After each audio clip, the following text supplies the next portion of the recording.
Myself, Dr. Mukesh Sharma, Department of Sociology, Government College, Kishangarh.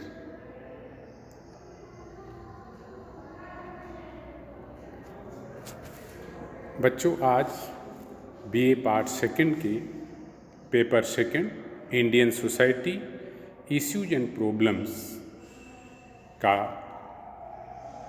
हम topic inequality related to gender, लिंग संबंधी असमानता पर विवेचना करेंगे की चर्चा करेंगे। भारतीय समाज में लिंग संबंधी असमानता के विभिन्न पहलुओं पर चर्चा करेंगे। इसके अंतर्गत सर्वप्रथम हम लैंगिक विषमता का अर्थ, लैंगिक विषमता के आधार और लिंग संबंधी असमानता के सैद्धांतिक परिप्रेक्ष्यों पर विस्तृत चर्चा करेंगे।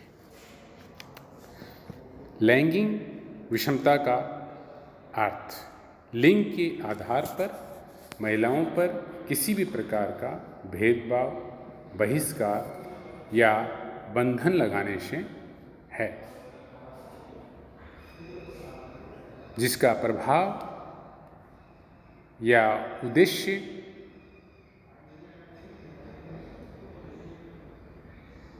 चाहे उसका वैवाहिक स्तर जैसा भी हो, स्त्री पुरुषों को समानता के आधार पर प्राप्त अधिकारों को कमज़ोर करना या निष्प्रभावी बनाना हो, और महिलाओं को उनके अधिकारों,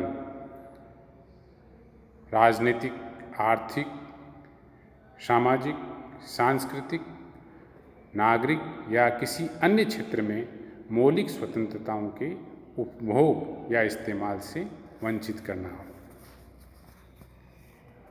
समाज में लैंगिक विषमता के दो आधार हैं। पहला जैविकीय अर्थात बायोलॉजिकल, दूसरा सामाजिक सांस्कृतिक सोशियो कल्चरल। जेंडर को सामान्य भाषा में लिंग का अर्थ व्यक्ति की श्रेणियों से होता है, अर्थात स्त्रीलिंग, पुल्लिंग। जीव विज्ञान के संदर्भ में लिंग का अर्थ शरीर रचना संबंधी विभेदों से है, जो कि स्त्री तथा पुरुषों के मध्य पाए जाते हैं। स्त्री तथा पुरुषों के व्यवहार में विभेद क्या लिंग का परिणाम है? जीव विज्ञान, जैविक संरचना, सांस्कृतिक संरचना। अब हम सैद्धांतिक परिप्रेक्ष्यों एवं लिंगीय विषमता, जेंडर इनइक्वलिटी के सामाजिक, आर्थिक और राजनीतिक पक्षों की विवेचना करेंगे। इस संबंध में प्राणी शास्त्रीय परिप्रेक्ष्य, बायोलॉजिकल पर्सपेक्टिव यह है कि स्त्री द्वारा किए जाने वाले प्रकार्य कम गतिशीलता तथा घर पर अधिक रहने के कारण स्त्री को घरेलू कार्य ही सौंपे गए, जबकि पुरुष वर्ग ने अपनी शारीरिक शक्ति के कारण आखेट एवं कृषि संबंधी कार्यों को ग्रहण किया तथा समाज में शक्ति प्राप्त कर ली, जो अब तक बनी हुई है, जिसको पितृ संबंधी पैट्रियार्की सोसाइटी कहा जाता है। समाज में आज भी ये धारणा प्रचलित है कि पुरुष को घर के बाहर के कार्य करने चाहिए, जबकि स्त्री का कार्य क्षेत्र घर है। उसका कार्य क्षेत्र बच्चों का जन्म एवं उनका पालन पोषण, रसोई, चक्की आदि, जबकि समाज में पुरुषों की भूमिका को अधिक महत्व एवं शक्ति प्रदान की गई है।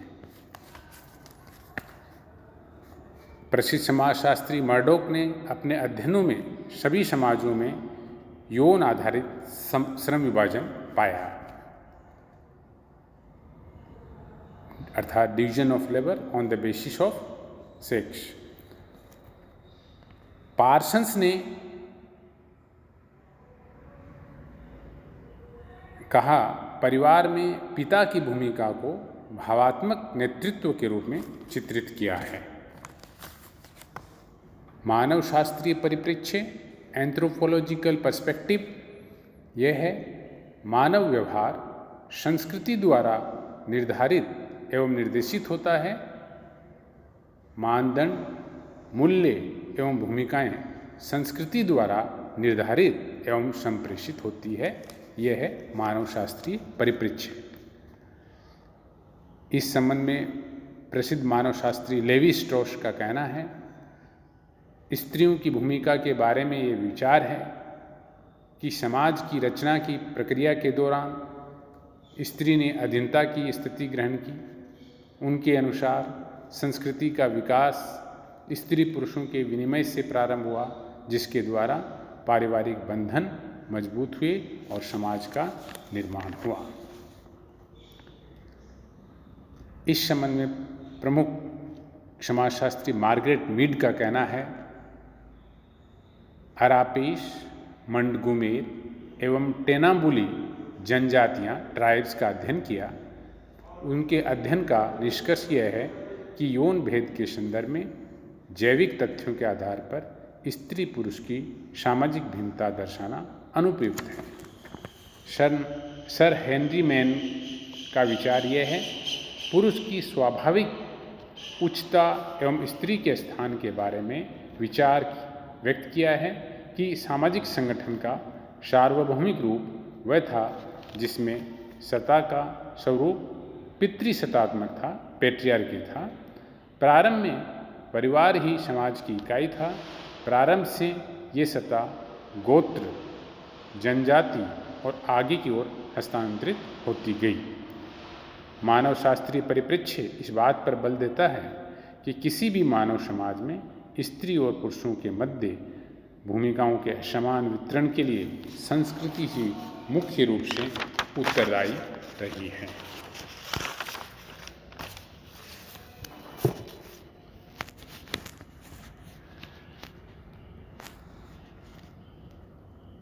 प्रसिद्ध साइकोलॉजिस्ट फ्राइड ने कहा है कि स्त्री पुरुषों में यौन भेद ही उनकी सामाजिक भूमिकाओं के भेद के लिए उत्तरदायी है।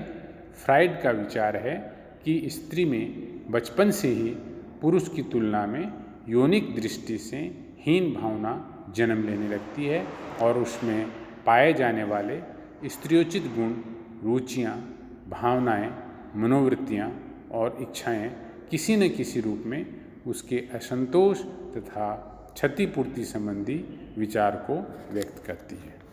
फ्राइड ने स्त्री और पुरुष के दो ध्रुव न मानकर उन्हें समान माना। इस प्रकार उनका सिद्धांत लैंगिकता पर आधारित है।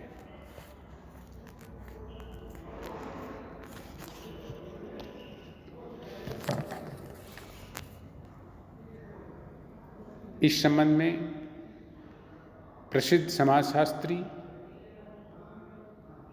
कार्ल मार्क्स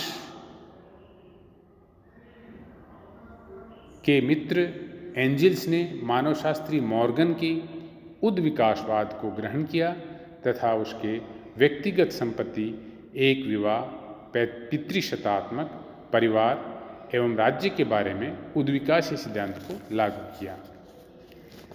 एंजिल्स का कहना है उनका मुख्य जोर इस विचार का विरोध करना था कि स्त्री को ईश्वर ने कमजोर बनाया है। एंजिल्स ने बताया कि प्रारंभ में स्त्री समाज के एक स्वतंत्र एवं उत्पादन में समान रूप से भागीदार सदस्य थी और आगे चलकर वह पुरुष के अधीन व पुरुष पर निर्भर पत्नी बन गई। प्राचीन युग में स्त्री पुरुषों में श्रम विभाजन, डिवीजन ऑफ लेबर, इस तरह से किया गया कि स्त्री और पुरुष दोनों को एक समान माना जाता था और उसके दो वर्ग बन गए। पुरुष शिकार करने व मछली मारने के लिए उपयुक्त माना गया, वह स्त्री घर के कार्य, घरेलू कार्य हेतु उपयुक्त मानी गई। उपरोक्त सभी सिद्धांत के विवेचना से यह स्पष्ट होता है कि समाज में स्त्री की भूमिका की व्याख्या किसी एक सिद्धांत के आधार पर नहीं की जा सकती है, वरन इन सभी सिद्धांतों के सामूहिक विश्लेषण से ये ज्ञात होता है कि समाज में स्त्री की पुरुष की तुलना में निम्न परिस्थिति के लिए एकाधिक कारक उत्तरदायी रहे हैं।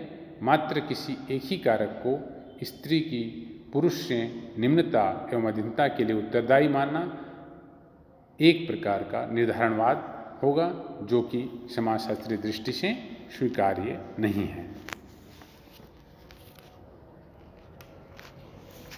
धन्यवाद।